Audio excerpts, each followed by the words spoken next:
Wow, look at this roadworks here. Bastards. So, I've chilled out at digs, had a shower, etc. Ready for going to town and see what becomes of it. Fucking hell. Fucking driving on the boys, where's the pavement gone, man? How am I supposed to... I don't understand this. How am I supposed to get into town? Fuck. Can someone give me a lift?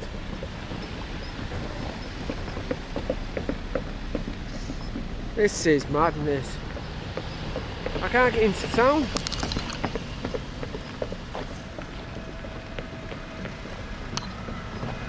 There's no pavement.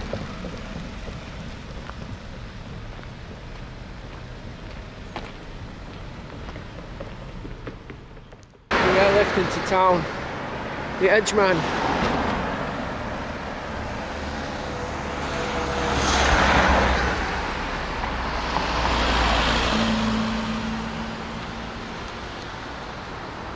Give me a lift.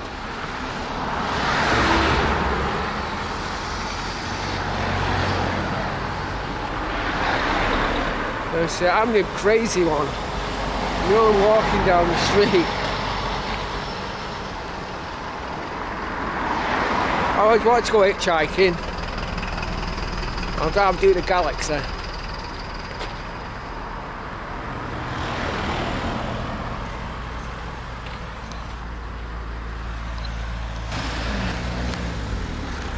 I wouldn't say it's remote where I'm staying, but I've been walking down this busy main road on the as you can see, it's not even a pavement, and I'm still no closer to getting to a bus stop.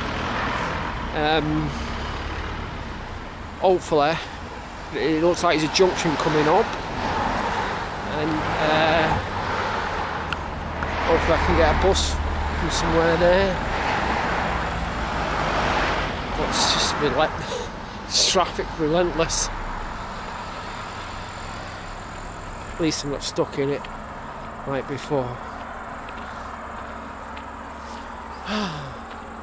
Dream of Californication. Yeah.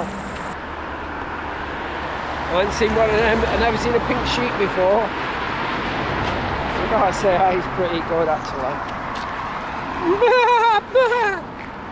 And there's some of his friends over there. It must be a market for pink sheep and different coloured ones.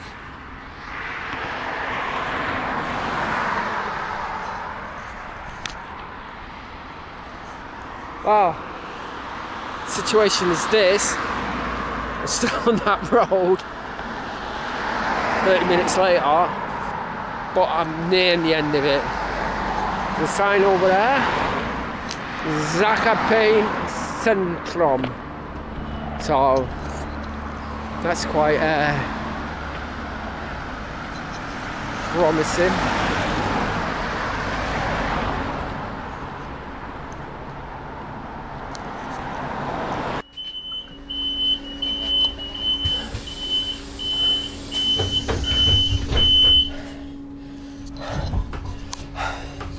I made it to the bus.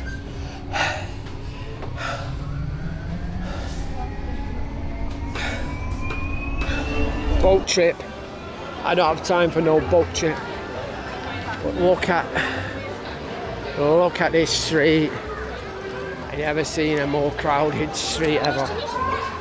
It's amazing to think 32 years ago I walked along this very street and it wasn't like this, I can tell you that. So I'm going to walk all the way up to the top, trace my steps, see if I can find any original landmarks that was here 32 years ago. Or even 33, mate, coming up to 33.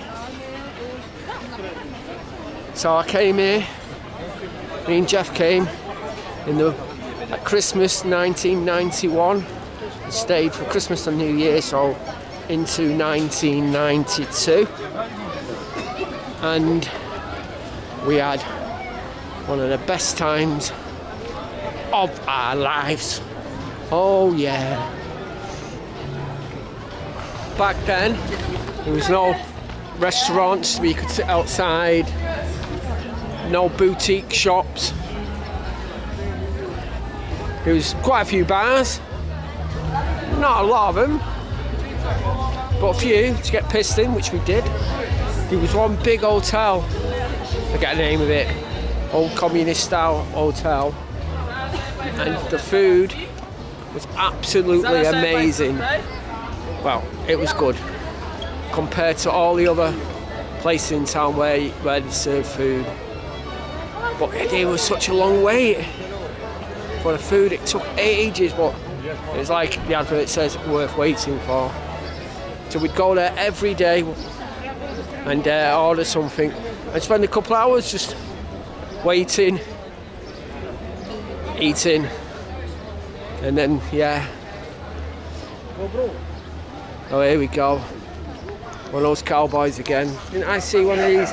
Is he the one? Didn't I see your brother in Gdansk? Didn't I see your brother in Gdansk? Yeah, he ignored me as well. It must be a franchise on Golden Cowboys.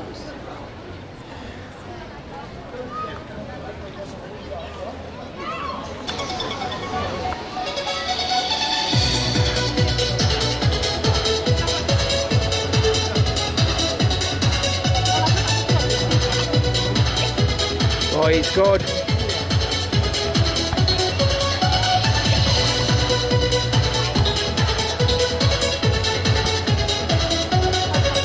Oh!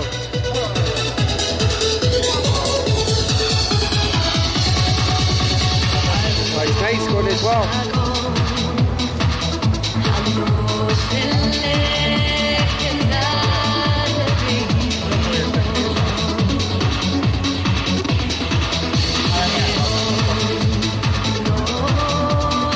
Brilliant. Brilliant, guys. Thank you.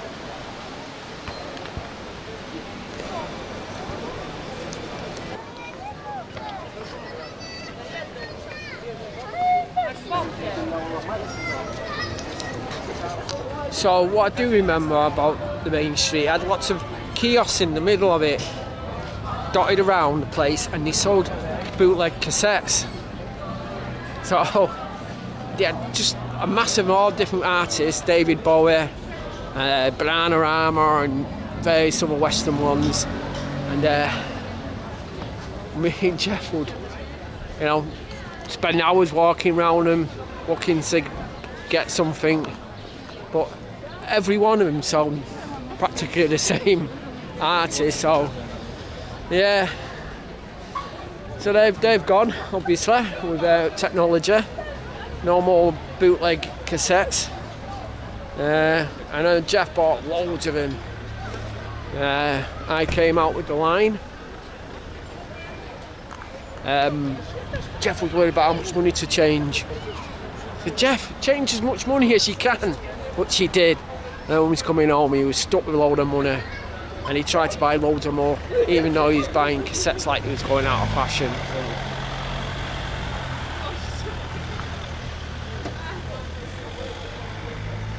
That building there, that could have been the hotel. Obviously it's been remonted, where we used to go. It's sort of in the right general area. What I do remember was a ski lift, a ski jump very close to where we stayed. So I'm guessing that must be up here somewhere.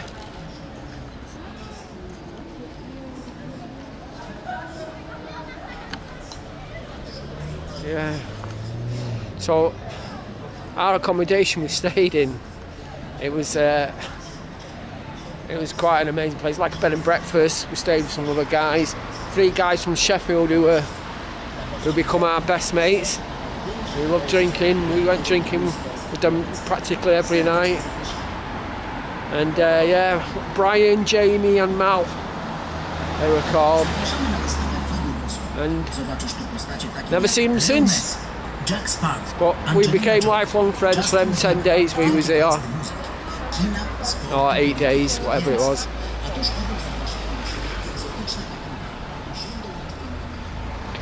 What's E equals MC squared? Do you know? If you do your nose hair trimming, mate, on the street. So this, I think, I'm not 100%, it's not like 80%, but this is where we stayed. This was the kind of bed and breakfast where we stayed. You can see there's a hotel there and another one there.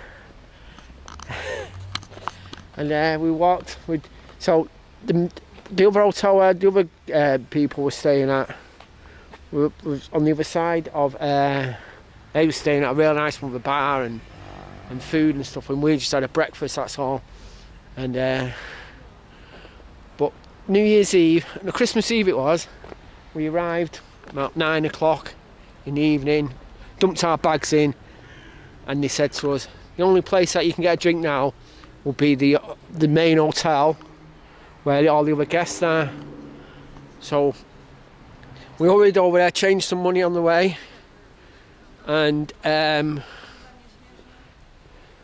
went in. So I had like a £1 million zloty or whatever, and I said to the barmaid, can I have a vodka and orange please? He said, I'm sorry, you can't have a drink. I said, why? We don't have any change. I was like, what? I've just travelled 24 hours on a coach to get here, and you're telling me I can't have a drink? But soon after that, everything came very hazy, because I did get change and I got absolutely wasted on vodka and orange. And I never even drank vodka and orange before that, but I just thought it's a dumb thing to do. Once in Poland, you drink vodka and orange. So, well, we came back here to this one or that one there. I'm guessing it's this one. And we walked through the snow to get back. And I got in the room, everything was spinning. And I thought, oh, I've left my coat. I've left my coat in the other hotel. What am I going to do? So I get up and I went to get out the door. And it was locked up, so I'm trying to pull it like this, drunk, pulling the door. And the guy comes out, the owner, don't speak any English, big Polish bodybuilder he was. So he says, no, you no go, no. I said, look, get out my fucking way, I need to get my coat. I can't, it's 5-8 days, whatever, without my coat. Let me out. So he says, no, so I started swearing at him and stuff. And anyway, he lets me out, walk outside, and the freezing cold hits me. And I go, hang on a minute, there's no way I could have got from that hotel back to here without a coat on. So I sort of went back inside, looked in the wardrobe, went back to me, looked in the wardrobe, and there was my coat hung up on a coat hanger. What an idiot. But the thing is, next thing at breakfast, the rep comes down, and we're all gathered around the table eating our breakfast hangovers. And she says, we've had a complaint from the management about shouting and swearing at him, late at night. This needs to cease, or you'll have to leave the premises. And I'm genuinely, I'm looking around and going, who's done that? Who would do things like that? And then and then my memory started coming back, and then Jeff sort of told me, his memory card, he explained what had happened. So, what an idiot. But, you know, it's the kind of thing you do when you're pissed. But yeah. So, I remember we came, and that lamppost looks familiar because when our coach came down this road, I mean, it could be further up, possibly. It hit a lamppost, and it knocked it, well, it didn't knock it completely over, but it knocked it out of shape, so it was like cheating like the Leaning Tower of Pisa. Because it's such a hard fit to get a coach down here. Yeah.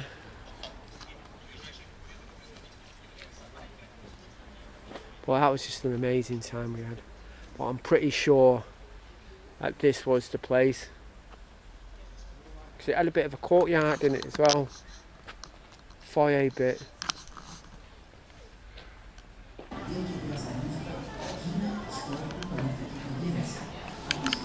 Hey. So another bad experience, another night out, which I just remembered, is so we was due to go we signed up for all the trips, and one was authentic night out with dancing and all that. We paid up front for it, and you wish you off to some restaurant somewhere, and you have a violinist and authentic Polish food. And what happened is we had a siesta in the afternoon and lost track of time, and we got mixed up with the time. We ended up going down to meet the coach, and we'd missed it. Realised our mistake, so I thought it would go out in the town and get pissed. So we went in this bar and we met some, after a few vodka and oranges, we met some students from UK who was working here as TEFL teachers, teaching English as a foreign language. And we got chatting with them, and we had a drink, and we got absolutely wasted, and we had a really great night. And he was telling us how great it was, and all you have to do is pay like £600, and you can just go and tour, travel the world and teach English, and have all the experiences. So they convinced me anyway. I thought, that's it. As soon as I get back to UK, saving up some money, quitting my job, and I'm going to do it. But of course, it didn't happen. I ended up meeting some girl and wasted a few years of my life in a dead-end relationship, and then it had gone. So one regret. I do remember coming back from this particular holiday in '92 thinking, wow, I can do anything, and then ended up not doing anything. It's a shame, really. Hello. Guy looking at me over there.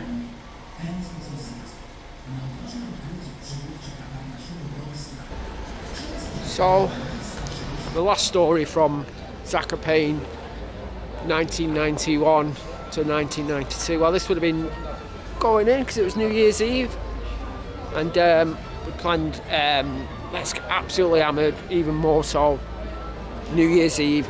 The next day we was all back on the coach for the 24-hour agony of going back to UK. So we find ourselves in this fairly low bar, I'm guessing. It was like a low ceiling bar, really smoky, and it was absolutely heaving. I was with the gang, the Sheffield lot and Jeff, and all the while during this trip, when we met some guys, I did what Katz did in Neither Here Nor There, the Bill Bryson book, where when he was in Turkey, he'd swear and insult waiters because none of them spoke English. So, because no one spoke English at the time here in Zakopane, I was doing the same. So if someone introduced me, I'd shake their hand and go, "Ah, you fucking knobhead," and they'd go, "Yeah." I go, "You dickhead," and genuine. So I was a terrible person when I was pissed, but so I was doing this all the way through the trip, much to Jeff's amusement and mine also. But then that one night, I shake someone's hand in this crowded bar, and that's due to be, you dickhead, fucking wank or whatever. Can't remember, some expletive. But guy, for some reason, he was some quite highly educated guy, and he understood what I was saying. And he went berserk, he wanted to kill me, lunged over, grabbed me by my throat. I kill you, and all this kind of thing. He didn't, because obviously I'm still here, but then Mal jumped in the middle and said, whoa, calm down, what are you doing, you crazy guy? And I had to apologise and say, I'm really sorry, I didn't mean it. And it all got straightened out, but I never done it again after that. I learnt my lesson, and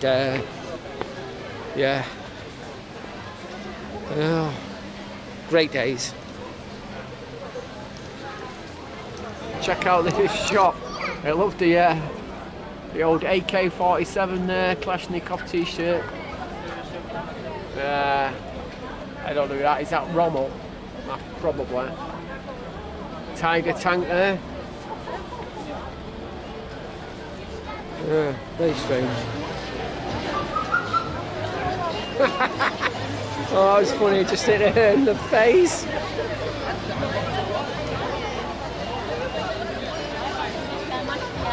Come on, do it again.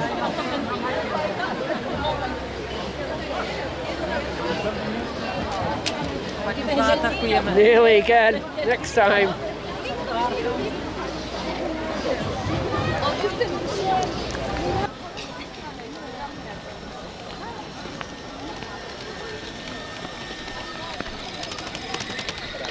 So I'm just reaching the bottom of the main street now. So I'm just going to head back to the...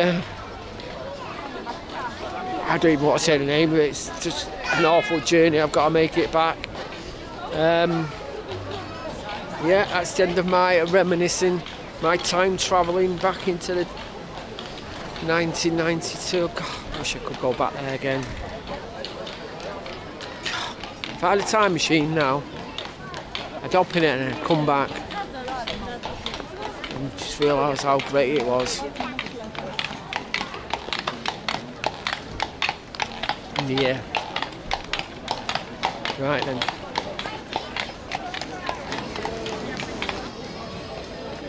Oh, that is good. That is good. Just seen your brother up there.